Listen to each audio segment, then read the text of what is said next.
Hi, everybody. Today I have the privilege of talking with Marcus Warner, someone whose work I've enjoyed immensely from a distance through his writings. And we're going to be talking about the inner life of a leader. Marcus, you serve as the president of Deeper Walk International. You've been doing that since 2006. Is that right? That is correct. I mean, got my mug with me today, so there you go. Oh, okay. Nice little promo. Great. You have multiple degrees from Trinity, and you've written a slew of books, and you speak widely for the body of Christ. I really appreciate you as a Bible teacher that takes a lot of like heady intellectual hard things and you bring it down to a very practical and actionable level for the everyday leader and disciple maker. And we first met. First it was through Rare Leadership that I had an encounter with you, and that framework has so benefited me personally that we have made it a part of our leader development framework. And we met up last couple of years ago at the Brown Bear in Colorado Springs, and your wife and daughter, who I know you worked together with, were there. Yeah. And after that, you recommended Bounce. I've read that, and it's really benefited me. Marcus, tell me a little bit more about yourself and about your work with Deeper Walk. Well, thank you. Yeah, I remember the breakfast brunch. I guess it was pretty well there. And since then, my daughter and I have actually started a podcast. She hosts it and she interviews me. And so people who want to get this in more bite-sized pieces, that's a nice way to do it. Um, I've got two grown kids. My daughter's the oldest. She is an author, and she is working on her first novel, right? So she's working on that, and she works for me kind of over community relationships and podcasting. Deeper Walk is, I've been That's there with great. 2006, and what we do at Deeper Walk is we focus on heart-focused discipleship, which is the idea of what are the obstacles that keep me from a deeper walk with God? How do I recognize those obstacles? How do I resolve those obstacles? And once you start helping people with their own obstacles, pretty quickly you get into the role of, well, how do we help the church do a better job of helping people identify and overcome the Yeah. obstacles that are keeping them to a deeper walk with God? So we kind of have this twofold focus. One is helping individuals, and the other is helping churches and organizations who to come up with better tools and systems and recognize some of the roadblocks. And leadership is one of those things that can get in our way. Uh, a great vision, a great mission can get sabotaged really quickly when we're not emotionally healthy and we've got relational toxicity. So those things become extremely important all of a sudden to anything that we want to do. Mhm. Well, today I'd like to spend a little time talking about the inner life of a leader. And Christian leadership seems to be more and more focused around topics like organizational change, communication, strategy, management, finances, things like that. And that they're super important and we need that. But I've been really drawn to your books because they so deeply focus on a leader's inner life and their emotions Yeah. and the impact that that has. And particularly the one word that comes up in all your books is the word joy. And so I wanted to spend some time focusing on that. Why joy? What is joy? And why is that so important in the life of a leader in particular? No, absolutely. I've got to give kudos to my co-author, Dr. Jim Wilder. If he's the one who put joy on my radar, and really where this came from is uh, an unexpected source, and that you would think Christians would be leading the way on joy because it's a fruit of the spirit, and the Bible talks a lot about joy. But it was the brain science revolution that kind of came out of Dr. Alan Shore, the UCLA Medical Center, um, because he began studying the brain. This guy's throwing around all kinds of words about the origination of our identity and the cognitive development, and he couldn't come up with a better word than joy to describe what it was, the fuel that the brain needed in order to run properly. And so for a Christian, that really lights up. Like, wait, the brain needs joy, in order to run. Joy is, on one sense, a combination of chemicals that affects us, but on another hand, it is um, there's a part of our brain that only grows with the experience of joy. And that part of my brain, as it turns out, is the command center of the entire thing. So if I want to do my best thinking Mm. as a leader, I need that part of my brain to be as fully developed as possible. It's also the part of my brain that does emotional regulation. And so the fact that joy is essential to me remembering who I am and acting like myself, regulating my emotions, and being in control when emotions hit makes it extremely important. And that's why joy became such a big focus. It actually came out of the brain science part of the world. To make it simple, as you said before, I like to try to make this simple.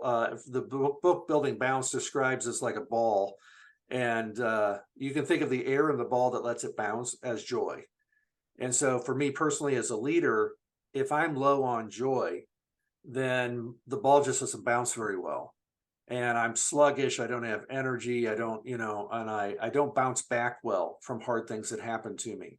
And so Mhm. if you understand it this way, joy is essential to a leader to bounce back from all of the hard stuff that we have to deal with.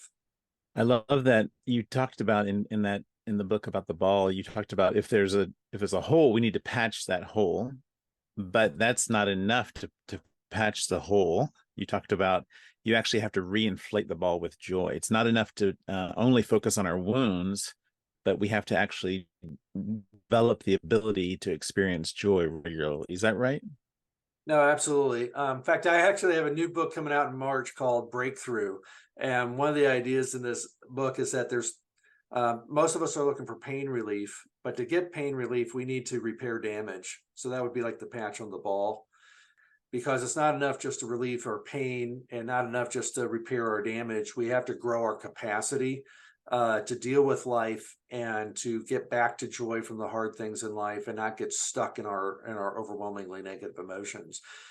It is definitely true that a lot of people think, well, if I just repair this, everything will be okay. But for a lot of us, there are actually habits we need to begin forming that until those habits Mhm. get formed, we're not going to experience the level of peace and joy that we're looking for. Have you experienced, like in Christian organizations as well as other organizations, that many are based are the relationships and their motivation and their experiences based on something other than joy? Is there a structure? Is there a foundation of other things that are there? What are their causes, and what are some of the dangers or pitfalls that you are observing? So that's a great question, and I've seen two extremes on this. On the one extreme are the people who are so into having joy and just having a happy culture, if you will, they don't get anything done, right? And we've all seen Right. them, and they struggle to just get month to month, week to week, because they never do strategy and they never do this other stuff. They just kind of, but they're really nice people. And on the other extreme, you've got the highly strategic, very visionary, very driven kind of organizations, right? And so what we're looking at here is, do I have to pick between them? And the answer is no. We actually don't want either extreme. What we want um, is an organization that's run on joy, because the alternative to running on joy is running on fear. This also comes from the brain Mm. science world. What Dr. Shore showed and Dr. Wilder, discovered was that if my brain doesn't run on joy, it will run on fear. So a fear-based culture asks very different questions and uses very different motivations. And so in too Mm. many of our high strategy, high mission cultures, if you don't have joy running that, then it will default to fear. And what fear does is says, you better do this or else. I better do that. I can't afford to fail. What if this happens? What if that happens? We better do that or else. And like almost every motivation we have for everything we're doing is the bad thing that will happen if we don't. Right. And if I run, and that's my main motivator, if that's what's driving me day in, day out, I am going to burn out, and I'm going to burn out everybody Mm. around. So I have to remind myself on a regular basis, what is the joyful reason for doing what I'm doing? What is it about working with these people Mm. that I like? What is it that I like about this person? What is it where can I find some joy motivation? So to take it out of the leadership circle just for a second, it's like maybe you've had a meeting with somebody who said, you know what, I gotta leave, I gotta get home or my wife's gonna kill me. Well, that's a fear motivation, right? I gotta get home or my wife's gonna kill me. So you need to pause at that point and go, well, is there any other motivation for wanting to see your wife, right? And if it's the same thing can happen in leadership, right? Yeah. Is I've Yeah. got to do this or my boss is going to kill me. I got to do this or the execs are Right. going to kill me. I got to do this or this bad thing is going to happen. If I'm only and ever and constantly motivating myself with fear, it's going to sour all of my relationships. It's going to suck the joy out of my ball. It's not going to bounce well. And I'm going to be looking for something else to do because that's not sustainable. How can, like, say, an organization that has been through a season of hurt, division, misunderstandings, alienation, that fear is really high. There's probably some shame happening. There's some hurts. How do we go about restoring and recreating a culture of joy? What would that look like in a larger, it could be on a team or in a larger organization? Yeah, and it's extremely common. So one of the things, there can be a lot of settings for this. And it kind of depends on whether. So the most classic scenario I see is where there is one or two narcissists in the middle who create a toxic culture for everybody. And sometimes they're gone when you come in and try to replace this. And sometimes you're trying to work and create a new culture with people still there. So I would say the number one, issue that I have seen create toxicity in the workplace is overly narcissistic behavior. So let me just define briefly what I mean by that, because we're all born narcissists. Every baby is a narcissist. You have to mature out of Mm, it. And so we talk often in both Building Balance and in Rare Leadership about the need to return to joy from upsetting emotions. So narcissism in this sense would be the inability to return to joy from shame. And so what that means is if I'm struggling with this, that means that if you say something to me that I feel is critical, or if you say something to me that I feel is shaming to me in some way, if I don't have the maturity to get back to joy from that, I haven't developed the brain connections needed to bounce back from my shame, then I will do whatever I can to not have to feel that shame and to not deal with that shame. So the right, right.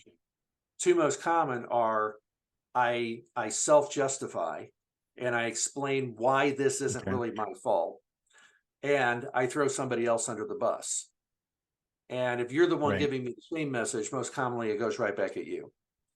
So Mm, if we're going to really help restore uh, an organization, first of all, we're going to need to learn how to deal with narcissism, how to create what you might call a culture that does not promote narcissism, but a culture that actually stops it quickly. And so the two best books on mm, this I know, Jim Wilder wrote both of them. The first one is called The Pandora Problem, and it's on facing mm, narcissism in leaders and ourselves. And again, he's the co-author on Rare Leadership with me. And the other one he wrote with retired General uh, Ray Woolridge, and it's called Escaping Enemy Mode. And he talks in there quite a bit about this. And then Michael Sullivan, and Jim also wrote with Michael Sullivan the book The Other Half of Church. What all of these books have in common, a lot of info, but what all of these books have in common is this idea that most of us think you got to send the narcissist to counseling to get better, but that'll never work. You send a narcissist to counseling, they just become a better narcissist because they're like, oh, that's how people think. Well, I can use that. When what you have to do mm, is change the culture, because around this, right. what there usually is this unspoken agreement that we will not lift the lid on Pandora's box, right? That we will not push the buttons that cause this person to feel those emotions, because Right. Right. like, again, if I'm the one with the narcissistic tendencies, when my shame button gets pushed, I can flip like that from us being really friendly and really engaged and having a Right. good time, Right. suddenly being Volatile. in Yeah. enemy mode and treating you like an enemy. And so you decide, well, I like Marcus a whole lot better when he's being friendly than when he's in enemy mode. So I'm just not going to push that button anymore. Right. And then Right. what happens, you start policing everybody around you, like, don't go there, don't push that button, don't do that. Right now, you have started creating an unhealthy culture at that point. So what we have to do is Okay. learn how do we bring these things up in a safe way and talk through them. And that starts with having a very clear group identity. And part of that group identity is coming up with statements like, we are a people who do not self-justify. We are a people who do not throw others under the bus. We are a people who, right, that handle shame in a way that is cooperative, where we help one another return to joy from shame. If you don't have good practices already in place about how to deal with shame, that's the number one thing that I've seen that will sabotage and ruin Mhm. a culture more than anything else. How do you grow in this joy experience? Is it a choice that you make, or can you choose to be joyful? Is it an indirect thing? How do you That's a actually great practically question. make Yeah. progress in this? Well, I know there's books out there that actually have titles like Choose Joy or How to Choose Joy or something like that. And what they're really talking about is choosing your attitude. But when I'm talking about joy, Mm. is something different. And that is, we're talking about, it is a choice in the sense that that I have to make choices similar to the choice to go to the gym. And that is, yeah, I got to make a choice to go to the gym and actually work out. But what is growing me isn't the choice to go to the gym. What is growing me is the skills I'm developing there, the habits I'm developing there, the strength I'm developing there, the capacity that is growing. And so, just say, in the same way, I can't say I'm going to choose to lift 300 pounds at the gym today, right? That's not an option for me because I don't Right. have that capacity. So in the same way, if I don't have my ability to experience joy is completely dependent on my capacity to experience Mm. joy, and my Mm. capacity to experience joy after I've had a big negative emotion, right? Right. That is something that needs to be developed the same way that, muscle strength and conditioning and all these other things have to be developed. So when we're talking about maturity, that's what we're talking about. The mature people are more developed. They've Okay. developed more of these skills. They've developed more of these habits. They therefore have a greater capacity. And so we tend to gravitate towards mature people because they don't get overwhelmed as easily by all the stuff that's overwhelming us. And it's nice to hang out with Mm-hmm. somebody who isn't overwhelmed by all of this. Mm-hmm. Jim Wilder calls this the bigger brain. They got a bigger brain, right? It's like I can deal with all of. They don't even necessarily know they're doing it. They're not choosing to do it. It's not like Right. I'm Right. overwhelmed, but I'm going to choose not to be. It's like, no, they're not overwhelmed because their capacity has grown to where they can deal with it. So that's what we mean by maturity, Right. and we grow that through some basic fundamental practices, and those are quieting regularly, practicing appreciation regularly, and changing the way we tell stories. So again, I know I Hmm. got a book for everything, but it's like that. I just read a book called with Chris Corsi called The 4 Habits of Joy-Filled People. And we Right. talk in there that inside I've either got a fear house or I've got a joy house. And as a leader, I can do everything out of fear, but I want to learn how to do things out of joy. So I want to learn how to tear down that fear house, build a joy house. So we give you the 4 habits, and it's calming or quieting, which is like, Yeah. it can be as simple as taking a deep breath, kind of calming ourselves down, and doing this not just for 10 seconds, but doing it for like 2 to 3 minutes, right? Taking 2 to 3 minutes to quiet so that my whole body just relaxes a little bit more. Quieting is a very important skill to develop and habit to learn. And then appreciation. And again, I don't just mean saying thank you or writing down a list of good things that have happened to me. I'm talking about entering into Hmm. the feeling of appreciation, the experience of appreciation. Like there's a difference between saying, "Oh, thank you for this cup of coffee," right? That's almost like a task. I said thank you. And really enjoying and appreciating this, going, oh man, this has got such great flavor and texture, and I just brings back Mhm. such happy memories and think it's letting yourself get in the moment. That's what we mean by appreciation. It's got to be an experience, not just a task I tick off. And then the storytelling, I'll get this quickly because I know we have limited time here, but most I found this when I was doing leadership training in some secular corporate settings I was at. I'd ask people to tell an emotion story. And the most common emotion story I would get was, this bad thing happened to me. I felt this bad emotion, and that's why I'm messed up. Right. So if that's how Mm. you tell stories about your upsetting emotions, well, where does that leave you? It leaves you messed up and stuck in your big negative emotion. So we have to learn a Yeah. new way of telling stories, right? Which is the third thing in the we call it CASA, right? If I'm going to build a joy house, CASA helps me do it: calming, appreciating, storytelling, and the last one's attacking toxic thinking. But back to the storytelling for a second, it's like what I want to say, learn to do is say stories that go like this: this bad thing happened. I felt this bad emotion, but this is how I dealt with it.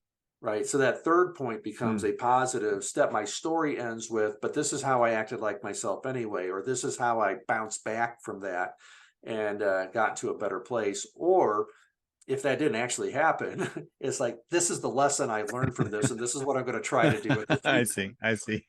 Right. So Yeah. just learning how we frame the stories we tell people and the stories we tell ourselves, Yes. yeah, can play a big role in this. So if people are looking, how do I start? How do I begin growing this? Calming, appreciating, storytelling, and attacking the toxic thoughts that drive us to fear rather Mm. than to joy in our motivations. And this is not only about managing yourself in that moment. This is actually what strengthens that part of your brain for the future. This is what gives you that bigger brain to bounce back in the future. Is that correct? Absolutely. Yeah. If this was just a list of ideas to try to remember in the moment while you're in crisis, it would have this much, benefit. But it's more like Right. to be thought of as a workout routine for It's the changing gym. your Yeah. lifestyle, getting to the gym, doing and growing your capacity so that you're not getting as overwhelmed as often. And I've seen people in as little Okay. as, the encouraging thing is, I've seen people in as little as 3 to 4 weeks say, you know what, I feel like I'm happier and have more peace than I've had in a long time. And it's because they're being intentional about just taking 5 minutes at a time to quiet and practice appreciation, and doing that 2 to 3 times a day and doing it every day so that it's becoming a habit. And I've seen people already say, I'm beginning to notice a difference that quickly, kind of like you can notice a difference relatively quickly to just start working out.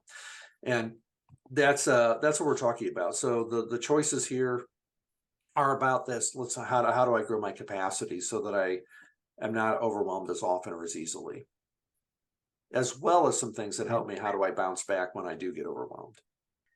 This is about how do we have relationally joy-filled relationships with those who look to us for leadership, particularly when they are upset about something, and maybe it's a tense conversation.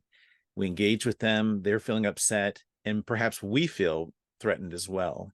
That happens often in leadership.